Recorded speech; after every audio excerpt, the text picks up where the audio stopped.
benissimo. Allora io vi ringrazio, resto seduta, il mio 1,55 m, tanto non è che cambia molto se mi alzo, quindi insomma, però ditemi, ecco, ci tengo a vedervi tutte e tutti.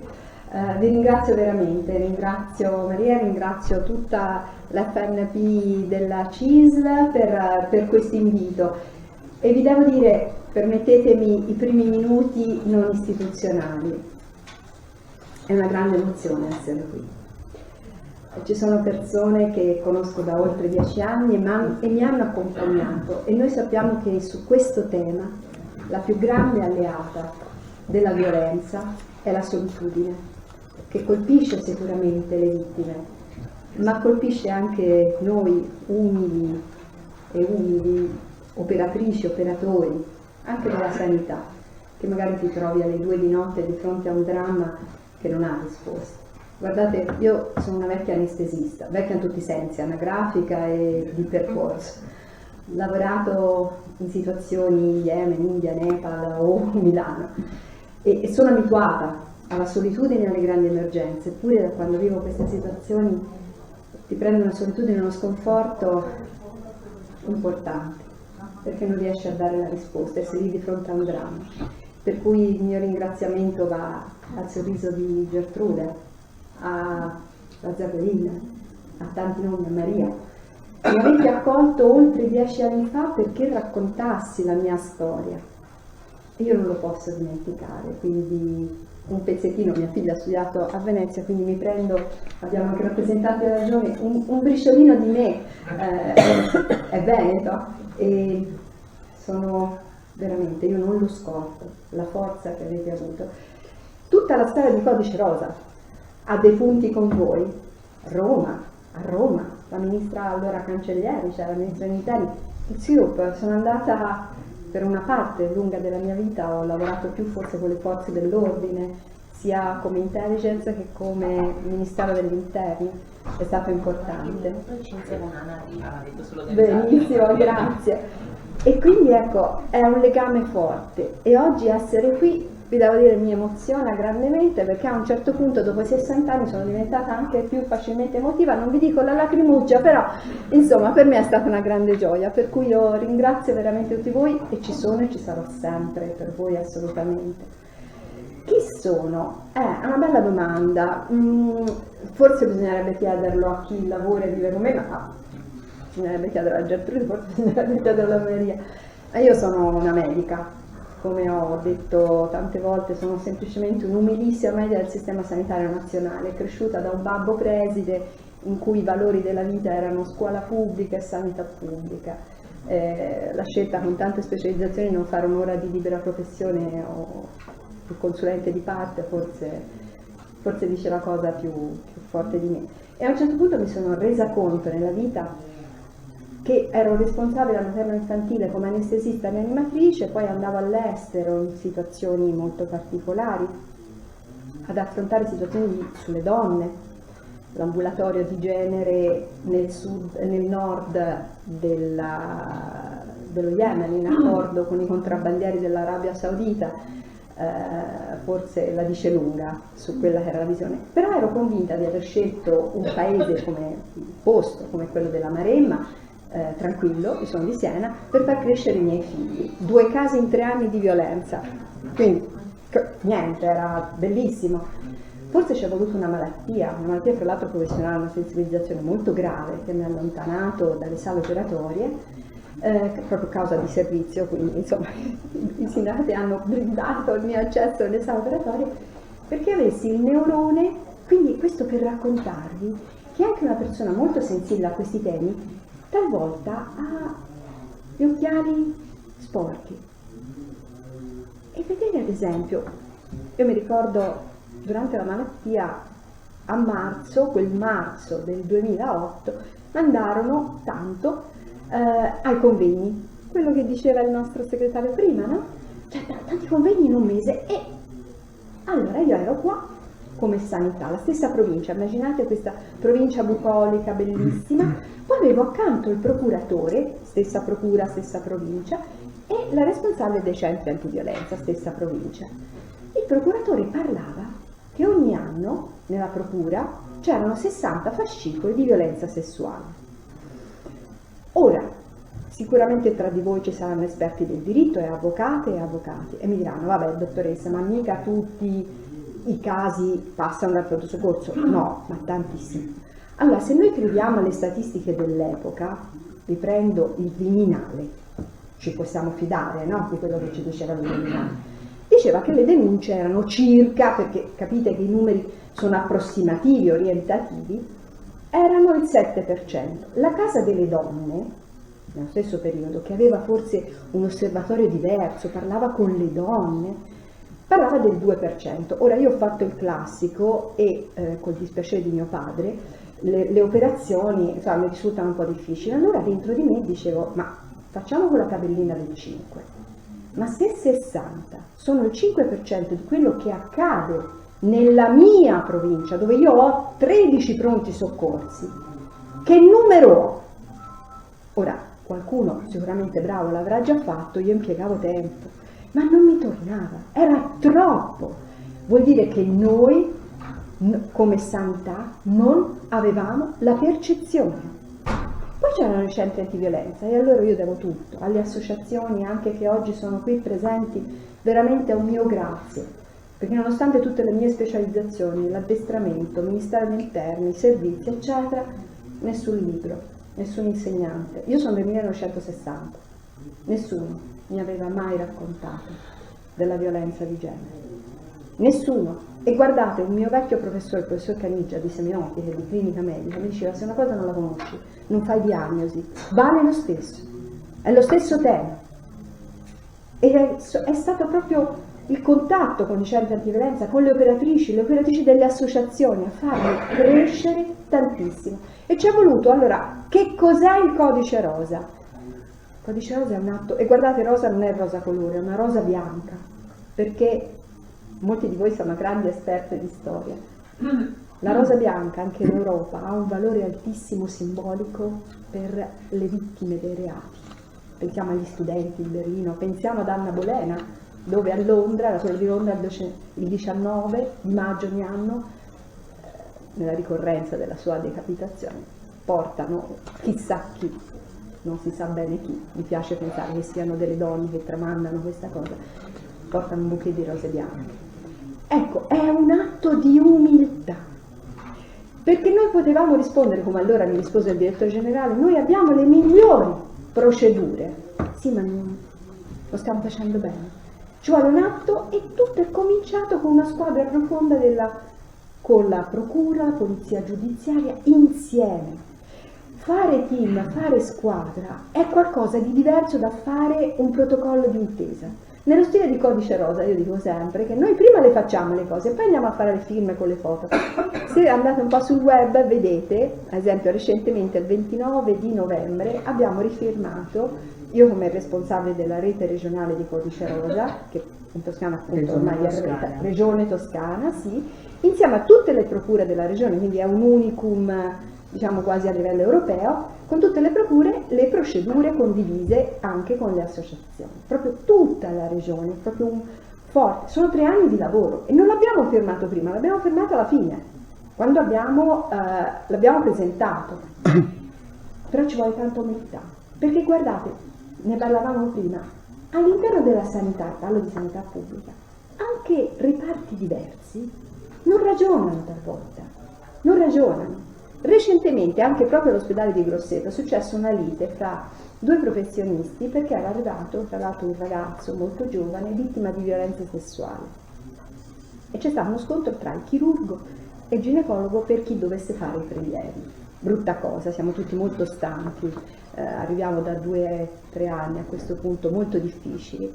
Per cui ecco, ci vuole sempre questo, un atto di umiltà. E che cos'è il Codice Rosa? L'hanno definito una delle più grandi rivoluzioni culturali della sanità degli ultimi decenni, perché d'improvviso dice che è un tema di serie A, lo devi affrontare, come hai le procedure per l'infarto, così devi avere le procedure ma non solo le procedure, il processo culturale per noi, operatori e operatrici, per far sì che nel posto, guardate, io ho avuto anche molti nemici, ecco perché il legame con Maria, con Gertrude, anche attacchi feroci che non mi aspettavo. In guerra quando vado ci sono, però a casa magari non me lo aspettavo.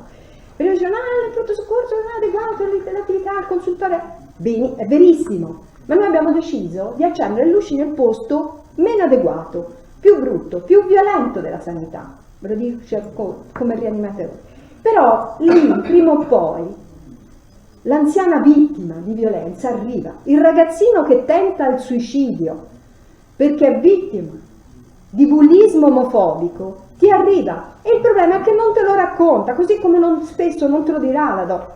Allora, grande soddisfazione quando, oltre 10 anni fa, hanno cominciato ad arrivare le donne in pronto soccorso dicendo sono codice rosa. È stato un colpo al cuore, dire, oddio, bingo, ma la maggior parte lo sappiamo benissimo. Ieri raccontavo, e non voglio rubare tempo, non sono racconti troppo anche duri, di una donna toscana, diciamo, livello socio-economico altissimo, che resta vedova, con un figlio, una famiglia esemplare, e solo quando arriva in hospice, nelle ultime settimane della sua vita, un infermiere uomo, altra cosa per cui sono stata attaccata è che nella mia squadra, lo conoscete bene, quasi metà tra le forze dell'ordine erano uomini, ma mi sembra abbiamo avuto un esempio eccelso. Cioè, l'importante è la cultura, la mente. Questo non è un tema che deve impegnare solo le donne, abbiamo parlato di altrettanti, sono anche, anzi, se c'è un problema, il problema è degli uomini, non delle donne, quindi anzi, ben vengano l'alleanza di squadra. Ecco, è stato un infermiere dell'hospice a parlare. E cos'è successo? Che questa signora, tutta la vita, era stata vittima di violenza del marito famoso, molto famoso. Lei aveva 30 accessi in pronto soccorso, nessuno si era mai accorto di niente, era una donna molto attenta a far sì che nulla trapelasse, forse nessuno però gli aveva fatto le domande giuste.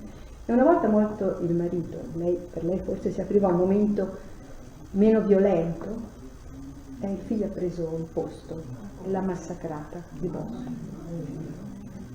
È stato molto complesso, molto duro quell'esempio. Ecco, allora ci vuole una formazione, verissimo. Guardate, io sono molto più tranquilla nell'andare a fare formazione per come si fa uno scrub subunguale, poi tutti vediamo NCIS, è anche divertente, no? Se io intitolo un corso di formazione come dal punto di vista forense, prendere le prove, così, tutti siamo un po' CSI, no? Ci hanno anche detto che io ero il Giz della situazione, va benissimo, ma è molto più semplice, molto più complesso avere il coraggio di capire che in 30 accessi a quella nella vita nessuno aveva mai posto la domanda giusta. Qualcuno potrebbe dire, e guardate che questa domanda, scusate, vi sto raccontando e la prendo il cuore, quindi poi fatemi tutte le domande. Io ho sentito purtroppo, ahimè, ho fatto anche un post sui social ultimamente, proprio donne, alcune donne della mia età, leader, dire vabbè, ma ti picchia a 30 anni, ma rispondi, no, 20 anni, ma io le do uno schiaffo. Non è così che si affronta il tema. Beh, certo, anch'io penso che se qualcuno tocca mia figlia o tocca me, forse ecco, gli insegnamenti avuti di kickboxing, che non è, no, spero che non siamo in diretta, vero? Perché ecco, no, io sono per la non violenza, però forse mi risulterebbe. Ma non è questo, non è il giudicare le donne che subiscono violenza sono spesso donne fortissime, che però sono sottoposte a quello che ci arriva da secoli. Allora, Vittorio Doritti, così appunto sotto scorta, ha avuto minacce, ha risposto con il coltello tra i denti alle minacce, lo sa bene il Ministero degli Interni, la polizia mi hanno scortato contro il mio parere. Sono venuta anche 2 volte in Veneto sotto scorta contro il mio parere, quindi hanno dovuto fare. Questore anche a maggio, la sottoscritta il questore mi disse, dottoressa, guardi, lei faccia perché gli pare, però i miei ci stanno perché se a lei scivola per le scale, a me mi mandano a Orgosolo, quindi ecco, ma non è questo il punto di vista, perché anche io se torno a casa e trovo in disordine, io lavoro una media di 15 ore al giorno con 2 figli, se vedo una cosa, mi prende un dolorino, no? Della serie, oddio come mi vergogno, e poi dico scusa, ma Giancarlo, il mio compagno, ma lui si vergogna? Ma perché siamo frutto di una lunga storia che ci inchioda in quello che ha detto. È esattamente andare di fronte ai strani, a raccontare che la persona che ami, con cui hai fatto magari una famiglia, e tutti vedano come la famiglia del Mulino Bianco, in realtà non è Mulino Bianco, è doloroso. Ed è più facile dire io sono sbadata, io scivolo, perché è mia la colpa. Io ho visto torture addosso a ragazzine giovanissime, ricordo, ne parlavamo prima, con le amiche di Vicenza, a cui ci legano casi pesantissimi, con torture vere che nessun regista, nemmeno quello di Criminal Minds, metterebbe in onda, e lei che piangendo mi diceva è colpa mia. Io le avevo visto addosso, allora le ustioni con la sigaretta le riconosco subito, perché le troviamo anche nei bambini, non solo quelli per la pedopornografia online, lavorate anche su questo, ma anche sulle donne, sono facili da capire, al volo le prendi. Ma c'erano delle lesioni, mentre io la visitavo, che non capivo, erano a 3 puntini, soprattutto sulle braccia, quindi lì per lì anche la visita deve essere non indagatoria, devi chiederle il permesso prima di toccarla, devi darle il suo tempo. Ecco perché, intanto introduco qualcosa, la stanza rosa, che non è rosa colore. Io vi confesso che in giro per l'Italia in questi 10 anni ho dovuto inaugurare stanze all'interno del pronto soccorso dipinte di rosa, per cui respiri e dici bella, però poi ti avvicini e dici domattina bianca, e non deve esserci poi la targa donata da stanza rosa, no, deve essere una stanza anonima dentro al pronto soccorso, ma là dentro deve diventare un altro mondo. Guardate che la stanza dedicata è obbligo di legge dal 2018 e non è codice rosa, perché il codice rosa dice, io sono felice che molti di voi l'hanno poi preso questo nome e in Italia se ne parla, però per legge si parla di linee guida per le aziende ospedaliere e sanitarie che per legge devono avere certe cose, tra cui la stanza dedicata. Lì dentro c'è tutto. E perché ci serve tutto?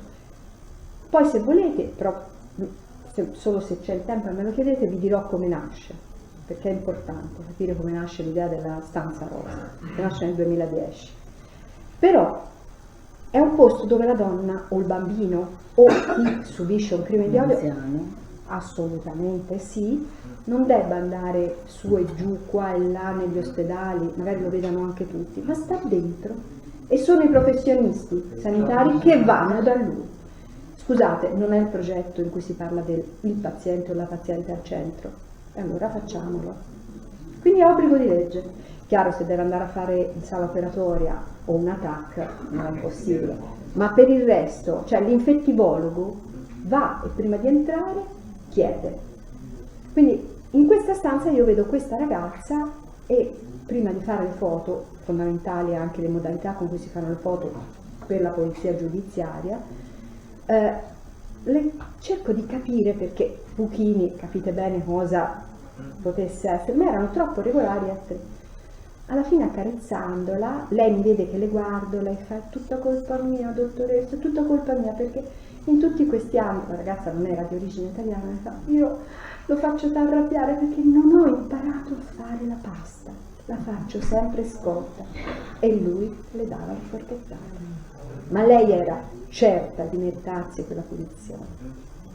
E mentre noi stavamo suturando quello che c'era da suturare, e vi garantisco era abbastanza complesso, lei stava piangendo, ma non per il dolore, ma perché aveva capito che lo avevano arrestato. Quindi il fatto che io possa rispondere in modo feroce a qualcuno che mi aggredisce è una cosa. Guardate che ci sono delle percentuali che ci fanno capire, ad esempio, lo stupro per strada può essere denunciato con più facilità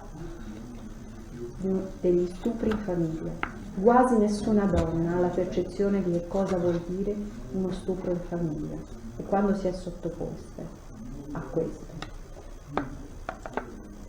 Parlando quindi di Codice Rosa è diventato il progetto regionale, ci sono delle linee guida, stato io in tutta Italia, nella mia, spero di non fare troppi salti, ma cerco di rendere gradevole il racconto anche se non è gradevole.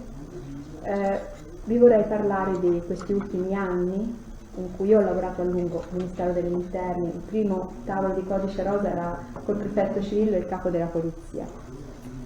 E, tra l'altro in quell'epoca, ripeto, sotto scorta, mi è capitato di essere ospite, ancora non era così famoso Codice Rosa, di un grande ospedale del nord, proprio importante. E se c'è una cosa che io ho imparato ma da quando ero piccolina è che quando te ti confronti con qualcuno devi studiare, sai, figlia di preside, no? Vuol dire anche studiare con chi hai di fronte. Ieri ho chiesto 3 volte perché ho anche un po' di, non credo sia semplicemente dimenticanza, mi si chiama segretaria, cioè perché devi aver ben presente, ci inizia Gertrude, cioè devi conoscere le persone. Non tutti lo fanno talvolta. E in questo grandissimo ospedale, questo evento famoso, io presento l'idea culturale di Codice Rosa, no? Che la sanità pubblica debba rispondere a questo e non ci basta un ospedale di eccellenza, è stata questa poi l'altra rivoluzione di Codice Rosa. Non mi importa che sia in Piazza Duomo a Milano o a Firenze, anche l'ospedale più piccolo deve essere a rete e saper rispondere, perché non c'è differenza per una donna che viene o un anziano che subisce una violenza se è a Pordenone, a Orgosolo, a Cerignola, se è a Sarunca. Vi cito posti dove sono stata. Ecco perché è importante la rete, l'azione della regione è preziosissima. Ma voi considerate possibile il fatto di avere un arresto cardiaco magari in un paesino del Friuli, arriva in ospedale e dice beh no, sa, qui ci vuole la cardiochirurgia, pazienza. O c'è la possibilità di quel defibrillatore sia se l'arresto cardiaco avviene in piazza a Roma, in piazza San Pietro, o avviene nel paesino più sperduto della Sardegna. Così la violenza contro gli anziani, la violenza di genere, la violenza contro i bambini. La risposta deve essere pronta. E comunque stavo parlando di questa cosa e alla fine del mio intervento si alza in tutta la sua imponenza il primario del pronto soccorso, personaggio anche noto e famoso, mi guarda con l'aria di sufficienza. Ricordiamoci, e qui guardo negli occhi tutte le donne, la violenza non è solo fisica, può essere anche psicologica. Si alza e mi dice: io ero con Luana Lenzi, tra l'altro, che conoscete molti di voi, più tutta la scorta in fondo, in borghese. Si alza e mi fa: ma dottoressina, che carino vedere. Allora, dottoressina, che carina vedere. Ho visto la scorta e faceva così, no? Si abbassava e ha detto: ora che succede? Che carina vedere una giovane collega così, entusiasta, ma sa, noi in pronto soccorso ci occupiamo di cose serie. Allora, c'è stato un silenzio, io mi sono alzata appunto nel 1,55 m. Molti dei magistrati dell'antimafia, Viola, che ora è a Milano, dicono che la cosa lo mette in soggezione quando lo guardo con gli occhi scuri, anche mio figlio. Di necessità virtù, non c'ho il fisico per far paura. Mi sono alzato e ho detto: caro, uno palla al centro, caro, hai perfettamente ragione, stento a capire una cosa più importante della violenza di genere, che è un crimine contro l'umanità, e se c'è un pronto soccorso che non è in grado di accogliere nel modo adeguato quello, e guardate che è vero, una cartina al tornasole, quello è un pronto soccorso che ha bisogno di un'ispezione, perché sicuramente c'è qualcosa che non va. Poi casualmente è arrivata l'ispezione in questo grande ospedale, l'ho raccontata al ministro, ma non l'ho fatto la spia io, ha fatto a Luana la spia al ministro, e quindi è stata una coincidenza. No, questo per dire, lo racconto perché sennò divento troppo antipatica e pesante, dice non si può sentire la dottoressa Doretti, la Doretti è troppo antipatica. Questo serve a capire come sono cambiate le cose. Molti giovani magistrati, quando arrivavano in procura, quelli più tosti, si occupavano narco, terrorismo, abuso edilizio, quelli più Ma succede, c'è un libro bellissimo della 27ª ora, Questo non è amore, lo leggetelo, è gradevolissimo, vabbè c'è una parte anche mia iniziale, non so, e c'è il racconto di tra l'altro mi sembra un carabiniere, devo dire la verità, che voleva fare grandi cose, poi siccome era un tipo un po', lo mettono in punizione a occuparsi di reati contro la persona, punizione, e lui ha scoperto un mondo. Ecco, per dire, è una concezione che adesso non c'è più, no? Cioè nel senso, ecco perché Codice Rosa ha rappresentato sicuramente nella sanità un mondo anche di dialogo profondo. Io oggi ringrazio anche la Regione per essere qui, perché guardate che non sempre è semplice ragionare, ad esempio, io ho vissuto regioni o anche periodi della mia regione in cui ad esempio i 2 assessorati erano insieme, poi assessorati diversi, poi chi si occupa di chi. Questo occorre veramente una forza di determinazione che io vi devo dire, in questi 2 anni io sono stata anche l'esperta della sanità della commissione d'inchiesta del Senato sul femminicidio. Tra l'altro una cosa che avevamo fatto era chiedere a tutte le regioni se avevano applicato nelle loro strutture sanitarie le linee guida nazionali. Vi dico subito che il Veneto è una di quelle che ha risposto subito. A questo lo dico subito. No, guardate, perché io dico, non è che l'ha scritto la dottoressa Doretti e te può stare simpatica, antipatica, anche no, cioè diciamo alla fine ogni tanto sale la taglia su di me, ma insomma vabbè, amen. Ma l'ha scritto la Presidente della Commissione e la Presidente del Senato, la Casellati, quindi non è che lo chiede Micio. Sapete a luglio del 22 quante regioni avevano risposto? 7, comprese le 2 province. Allora io sono stata bastarda nell'animo, perché mi viene, ripeto, bene, e ho sussurrato che avremmo pubblicato, stava finendo, quindi riprenderemo l'indagine, però andava detto, le regioni che avevano risposto erano state virtuose. C'erano anche regioni che, tra virgolette, con sanità avevano risposto, ma avevano una sanità commissariata, una situazione dicendo noi abbiamo mandato la mail, controlleremo, faremo, ma vabbè, cioè è giusto. Ma anche regioni famose, non vi dirò, lo dovete leggere, non hanno risposto. Guardate che allora siamo arrivati a 12, ok? E va bene così, a settembre già, siamo arrivati a 12, però 12 sono veramente poche. E di queste 12 risposte devo dire, non tutte ci davano, per cui alla domanda anche che mi ha fatto il vostro addetto stampa, non è importante il Codice Rosa, le linee guida si chiamano linee guida per le aziende sanitarie, l'applicazione di queste linee guida. Monitorare, tra l'altro io sono nel tavolo del Ministero, sono stati già riconvocati, abbiamo anche la rappresentante sicuramente del Veneto, perché stiamo predisponendo un nuovo monitoraggio. Quindi questo, ieri dicevano, questo è un evento importante, perché capire se il top management della sanità, sia regionale che delle aziende, si sta muovendo in questo è importante, anche perché poi nascono i collegamenti con il sociale sul territorio. Il Covid ci ha dato una bella lezione, tra l'altro, scusate, ecco questa almeno si vede, scusate, la definizione, il PowerPoint, insomma, ma questo lo potete vedere, Codice Rosa, questa è la definizione, ma per la regione toscana, perché abbiamo anche i crimini di odio. Signora Stempa ci siamo occupati anche, ecco il perché anche con la CISL è stato, e con la SIUP è stato un lungo percorso di amore. Quindi vedere questo è fondamentale anche perché ora c'è il balzo in avanti sull'attenzione alla medicina territoriale. Il Covid ci avrà insegnato qualcosa. Quindi stiamo sperimentando con il termine di Ipazia, con il Ministero, siamo capofila come coordinatore nazionale, coordinatrice nazionale, stiamo proprio valutando dei nuovi sistemi di formazione per chi lavora sul territorio, pediatri, libera scelta, l'infermiere di famiglia, i consultori, sempre però con l'idea forte di Codice Rosa è fare squadra insieme, parlarne, non essere divisi, parlarne insieme, non io faccio, te fai, noi facciamo, che è l'unico sistema. Questi 2 anni poi, 3, l'altra cosa che vi consiglio, che mi ha chiesto anche Maria, mi sembra anche Cinzia, tutti di mandare, è stato il mio lavoro per il Ministero della Sanità nell'Osservatorio Nazionale sulla Disabilità, e lì ho preso tanti ceffoni, ma proprio a pieno viso. Ho incassato dei colpi pazzeschi, perché lavorare a stretto contatto con le associazioni, tra l'altro coordinava con me Silvia Cutrera, vi consiglio di scrivere il nome, ha pubblicato delle cose bellissime, espressione di tutte le donne io coordinavo il tavolo donne e disabilità. Silvia Cutrera è una donna fantastica, è una giovane donna dell'età mia, che dopo un incidente ha una disabilità importante.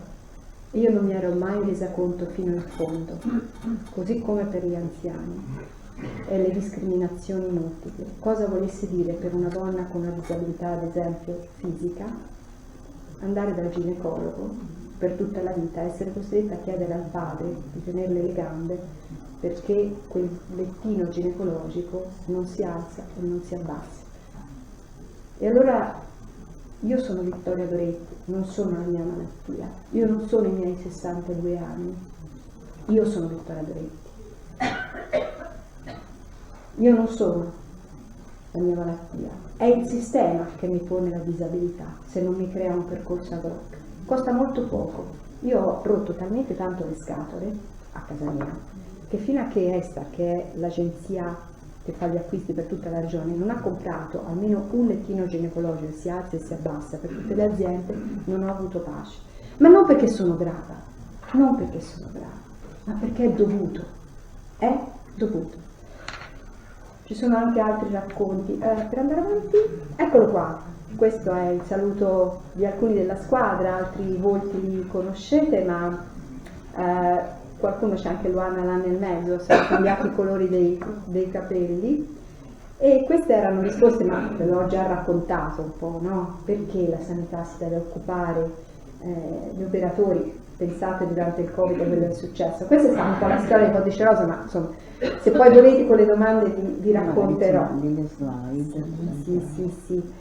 E formazione, ma non è solo tecnica, è la formazione come state facendo oggi, è preziosissima, con i giornalisti. Io sono venuta qua, tra le altre cose, con l'ordine dei giornalisti recentemente, con Linda Laura Sabatini e soprattutto con Paola Di Nicola, la giudice, a parlare con i giornalisti per come si raccontano queste storie, come se ne parla, perché questa è violenza istituzionale.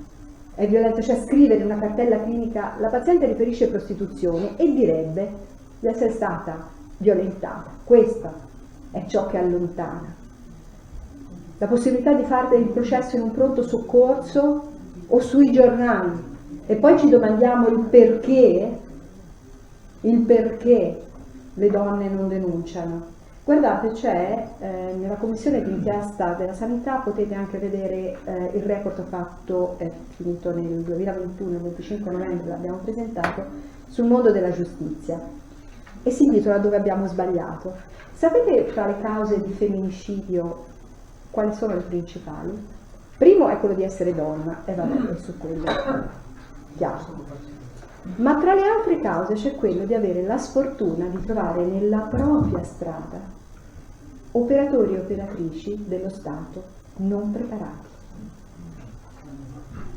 Guardate che la polizia giudiziaria è molto attenta, cominciano ad arrivare avvisi di garanzia ai direttori generali, questa è una bella molla, ma anche perché se la ragazza viene uccisa, ci sono stati recenti casi molto famosi di cui non mi cito, però è venuto fuori che la sera prima era stata in pronto soccorso. Gli era stato dato l'appuntamento al servizio sociale la settimana dopo. Sono arrivati gli avvisi di garanzia al direttore generale.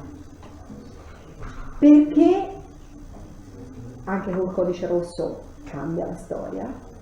Le linee guida ti dicono 5 domande in pronto soccorso da fare, se 3 risultano, le abbiamo sperimentate, vengono dal mondo anglosassone, ma le abbiamo risperimentate alcuni anni fa qui, se 3 di queste sono positive, e se la donna vuole, purtroppo, sta a te convincerla, non torna, ma va messa in protezione. Che non è la casa rifugio, perché guardate, andare in una casa rifugio è un trauma pazzesco. Io l'ho fatto per le donne di mafia.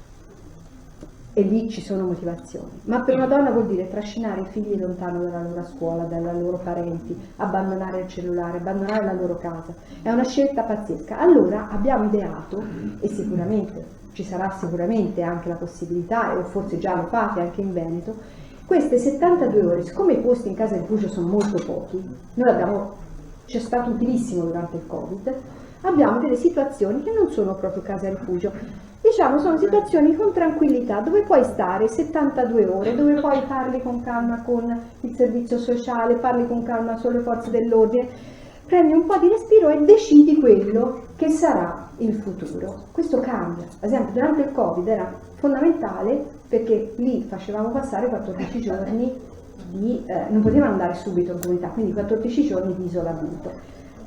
Rapidamente, eccolo qua, questo mi dispiace che non ci sia più quel primario famoso, per farvi capire che solo in Toscana, conteggiando dal momento in cui tutte le aziende erano in codice rosa, sono quasi, se poi ci prendete i primi anni di Grosseto, sono quasi 26.000 casi di codice rosa attenzionati in pronto soccorso.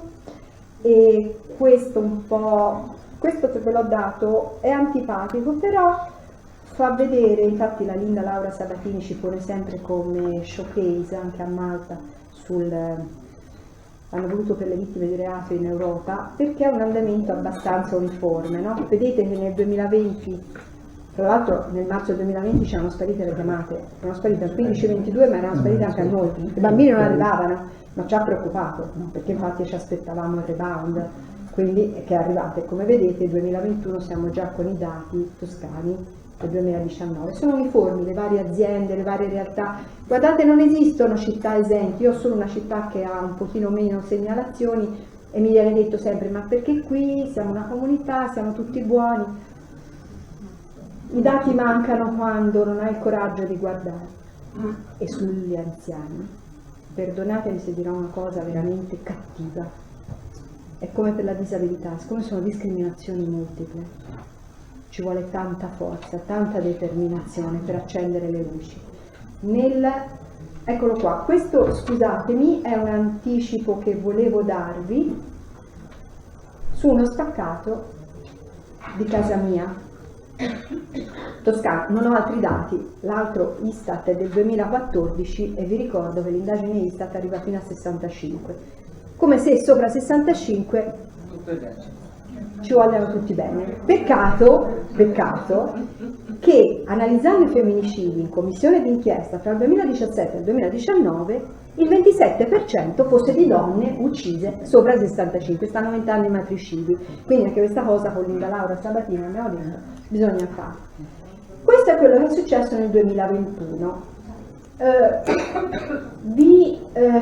Sono dati, però guardate, il sommerso qui allora si dice che l'emersione sia sugli ultra 60, poi 60, 65, si capisce va a 70, comunque si narra che sia 1 su 24, come si faccia a sapere non si sa, da alcune interviste fatte proprio grazie ai sindacati, all'FNP, grazie ad Hauser, perché come fai a saperlo che le denunce sono lì? Secondo me sono molte di più, difficile, perché? E dobbiamo anche riconoscere che negli ultra, guardate, io parlo anche 60 a questo punto, anche se ho 62, 63 quasi anni, anche 60-69, perché là dentro, in questo anno, in questi anni, ci stanno dentro le donne nostre coetanee che hanno perso il lavoro, che non lo ritroveranno. Vi ricordo che durante il Covid su 10 persone che avevano nel 2020 perso il lavoro 7 erano donne e non lo ritrovano, quello. Non lo ritrovano. E ricordatevi però che anche adesso, ahimè, e io, Linda Laura e Paola Di Nicola lo diciamo sempre, nonostante siamo stati molto bravi, c'è codice rosa, 3 situazioni restano inchiodate con i numeri, sono i femminicidi, gli stupri e, ahimè, con una tendenza all'aumento, i gravi ricatti sessuali nel mondo del lavoro. È ovvio il motivo. Quindi questi sono dati così. Chiudo la mia presentazione con non è lì che tutto ebbe inizio, ma quasi. Venimmo premiati dalla ministra Cancellieri e lì trovate volti che fanno parte del SIUP nazionale e dell'allora CISL, vedete che scritto, era l'11 settembre del 2012 E la ministra Cancellieri ci premiò proprio perché eravamo gli unici e fummo attaccati selvaggiamente. Eravamo gli unici a aver tenuto come squadra il fatto di contare le violenze anche contro gli anziani e le anziane. Guardate che dopo il Covid, io dico, si alzano le ali, mi stanno aumentando le percentuali dei minori, soprattutto la fascia 12-13 dell'adolescenza, e mi stanno aumentando quelli oltre i 60 anni, stanno proprio aumentando. E perché? Perché là dentro negli ultra sessantenni, le donne sicuramente, ci sono anche uomini, ma c'è un problema di accumulo di discriminazioni multiple. La vedovanza, ad esempio, è un indice forte. E poi il basso reddito spesso, la percentuale. Ci sono quindi tante situazioni, ma sicuramente meglio di me sia il dottor Borsellino che i rappresentanti del SIU poi racconteranno. Quindi dobbiamo tenere accese luci dove c'è poco interesse a tenerlo acceso. Come mi disse una giornalista, un'intervista, no dottoressa, ho fatto pensare, non interessa. E io, rimasto famoso nella storia, poi dicevo, mi sono alzata e me ne sono andata.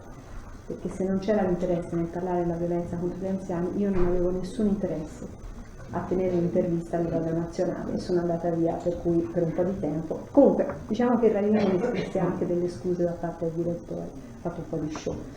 E niente, io mi scuso se sono stata lunga, ho aperto il mio cuore e condiviso quello e sono prontissima a tutte le domande e vi ringrazio ancora per tutto quello che fate. Grazie davvero.